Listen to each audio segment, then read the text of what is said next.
اگر یک پدر دوست دارد اولاد صالحی به جامعه تقدیم کند، متوجه لقمه دست خود باشد. اگر یک پدر متوجه این نبود که کار و معاملهش چی هست، حلال است یا حرام، سود است یا قمار و یا از جای دیگری هست، فردا انتظار این را نداشته باشد که اولاد صالحی به جامعه تقدیم کند، انتظار خوبی ها را از او فرزند نداشته باشد. این وظیفه یک پدر هست. قبل از اینکه طفلش به دنیا بیاید، وظیفهش هست که لقمه حلال را به خانه بیاورد تا اینکه مادر طفلش تناول کند. مسئولیت مادر چی می باشد؟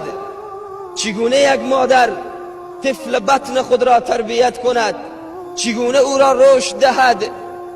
یک مادری که حامله هست و یا یک زنی که فردا مادر می شود باید متوجه دست خود، متوجه زبان خود، متوجه چشم و گوش خود باشد که چی چیز را می بیند، چی چیز می گوید و چی چیز می شنود. این وظیفه یک مادر هست و مسئولیت یک مادر هست.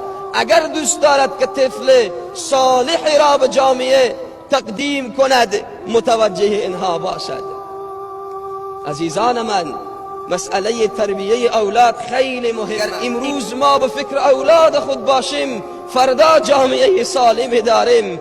اگر امروز ما به فکر تربیت اولاد خود باشیم، فردا یک جامعه آرام داریم. پس یک مادر و یک پدر خیلی مسئولیت دارند.